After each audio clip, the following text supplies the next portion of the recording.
Hello दोस्तों, मैं Harsh Kumar HV classes में आप सभी का स्वागत करता हूं। आज हम कक्षा 10 एनसीईआरटी गणित अध्याय 1 वास्तविक संख्याएं के बारे में चर्चा करेंगे और अध्याय 1 पर प्रश्नावली 1.2 के प्रश्न संख्या 2 को हल करेंगे।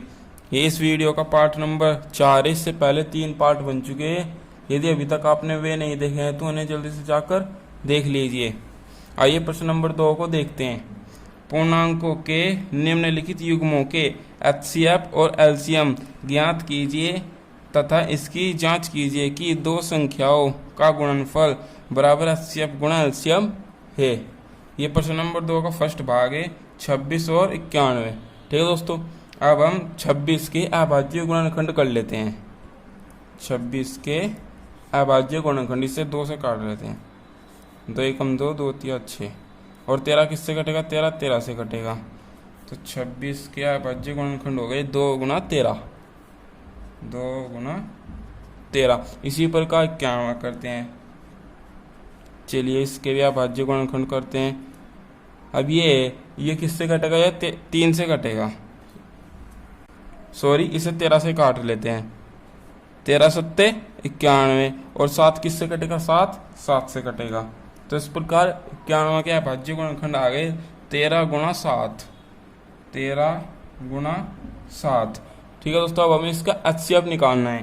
तो इसका एचसीएफ हो जाएगा, जो इसके अभाज्य गुणनखंड है, जो संख्या इन दोनों में कॉमन होगी वही इसका एचसीएफ होगा।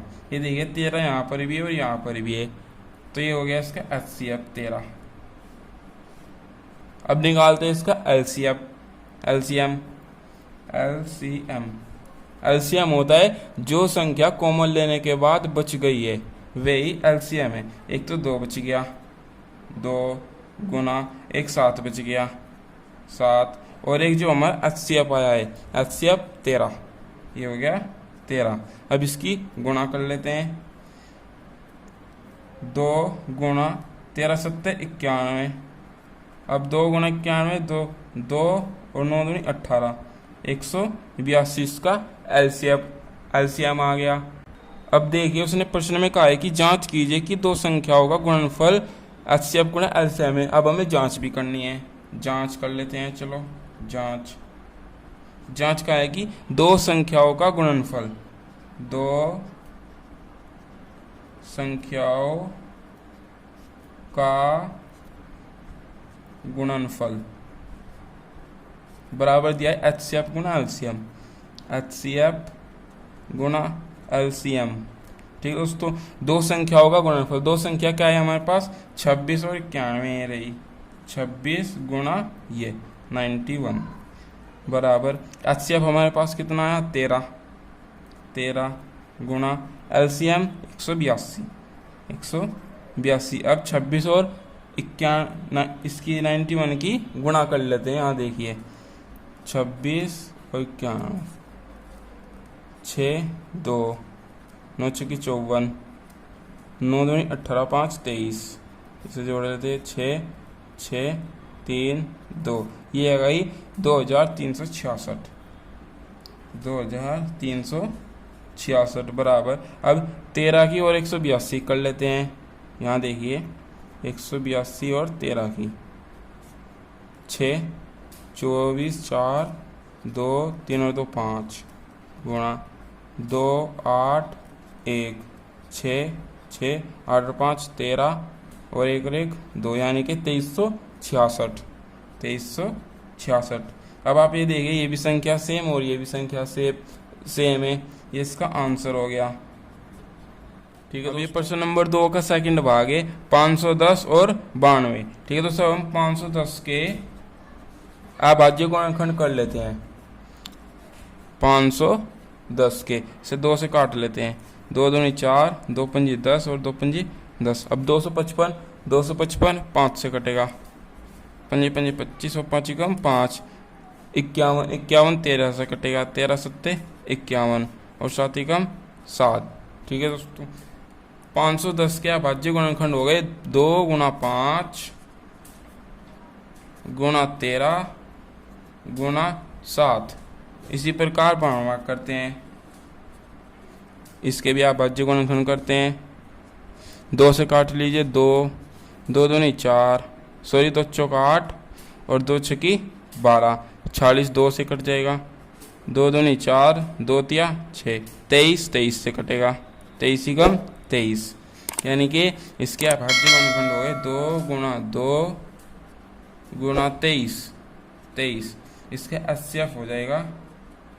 जो संख्या दोनों में कॉमन होती है, ये देखिए 2, 2 यहाँ पर भी यहाँ पर भी, यानी कि 2 इसका HCF हो गया। अब LCM निकालते हैं। LCM क्या आता है? जो संख्या कॉमन लेने के बाद रह गई है।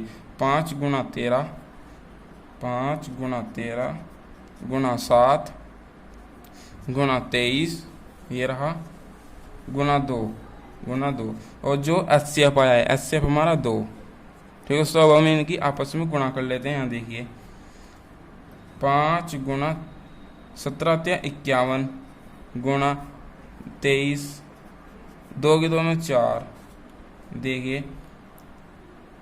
5 गुणा 51, 4 किसमें गुणा कीजिए, 4 तिया 12, हासिल लग गया 1, 4 दूनी 8 और 1 9।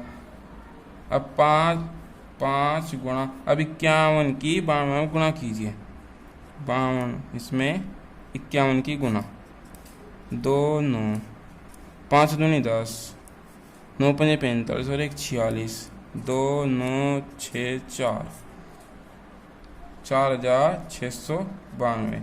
अब इसे 5 से गुणा कर लीजिए, 5 दूनी 10, 9 पंजे 45, 46, 5 छंग 30, 34, 3 और 5 चौक 20 और 3 23, यानी कि 23,460 इसका LCM हो गया। अब इस प्रश्न की जांच करते हैं। जांच क्या थी? 2 संख्याओं का गुणनफल बराबर HCF गुणा LCM। 2 संख्याएं क्या थी? 510 गुणा ये 92, HCF हमारा क्या आया 2 गुणा LCM हमारे पास ये 23,460। अब 510 और 92 की गुणा कर लीजिए, 510 और 92, 0 2 10, 0 9 9 पंजे 45 से जोड़ लीजिए, 0 2 9 6 4, ये आ गई 46,920।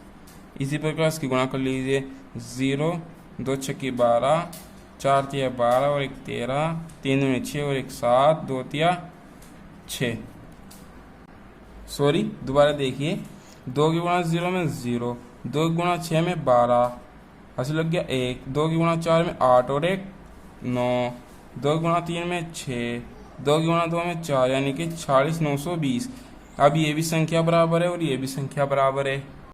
जांच का मतलब होता है कि जो प्रश्न हमने किया है वो सही है या गलत है। यहाँ देखिए, यहाँ पर 46,920 और 46,920 ये दोनों संख्याएं बराबर है, इसका मतलब हमारा आंसर सही है, ये इसका आंसर हो गया। अब ये प्रश्न नंबर 2 का थर्ड भाग है, 336 और 54। 336 का हम अभाज्य गुणनखंड कर लेते हैं। 2 से काट लीजिए इसे, 2 एकम 2, 2 छिक्की 12, 2 अट्ठे 16, 2 से 2 अट्ठे 16, 2 चौक 8, फिर 2 से 2 चौक 8, 2 दूनी 4, फिर 2 से 2 दूनी 4, 2 एकम 2, फिर 3 से काट लीजिए, 3 सत्ते 21 और 7 से ही कट जाएगा, यानी कि इसके अभाज्य गुणनखंड हो गए 2 गुणा 2 गुणा 2 गुणा 2 गुणा 3 7 गुणा 3 और 7। इसी प्रकार 54 के अभाज्य गुणनखंड कर लेते हैं। यहाँ देखिए, 2 से काट लीजिए, 2 दूनी 4, 2 सत्ते 14, ये 3 से कट जाएगा, 3 नम 27 और 3 तिया 9 और 3 एकम 3। अब देखिए 54 के अभाज्य गुणनखंड हो गए 2 गुणा 3 गुणा 3 गुणा 3, इसके HCF हो जाएगा जो संख्या दोनों में कॉमन है, एक तो 2 2 हो गई, एक 3 हो गई, ठीक है दोस्तों। यानी कि 2 गुणा 3 यानी कि 6, इसका HCF हो गया। अब LCM निकालते हैं। LCM क्या है? 2 गुणा 2 गुणा 7 गुणा 3 गुणा 3 गुणा 3, और जो HCF आया है हमारा HCF ये रहा 6। अब इसकी गुणा कर लेते हैं। 2 दूनी 4 यानी 8 गुणा 7, अब 6 18 18 54, इसकी आपस में गुणा कर लेते हैं। 8 गुणा 7 चौक 28 का 8 का लग के 2, 7 पंजे 35 तो 37। अब 8 की भी अंदर अठोठी 64, 6 अठोसठी 56, 56 और 6 62 का 2 का लग गए 6, 8 या 24 24 6 30, यानी कि इसका LCM 3024। अब हम जांच करते हैं। जांच कि जो ये हमारे प्रश्न क्या है सही है गलत। 2 संख्याओं का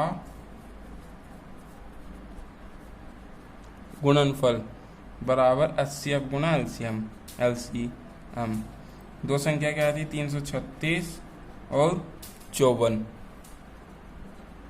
HCF 6, LCM 3024। अब 336 की 54 में गुणा कीजिए। 336 की 54 में 6 24 4 2 4 12 14 4 12 और 1 13 गुणा 5 30 3 5 15 3 18 5 15 और 1 16, यानी कि ये हो गई 4 4 8 3 11 6 1 7 और 1 8 और 1, यानी कि 18 144 18 144। इसी प्रकार में कीजिए। 6 चौक 24 का 4 का 2 6 दूनी 12 2 14, और यहाँ पर 6 की 0 में 0, यानी कि 1 और 6 18। ये देखिए ये भी संख्या और ये भी संख्या बराबर आई है, यानी कि जो प्रश्न हमने किया है बिल्कुल सही है, इसका आंसर हो गया। तो इस प्रकार आज हमने कक्षा 10 के गणित की प्रश्नावली 1.2 के प्रश्न संख्या 2 को हल किया। धन्यवाद।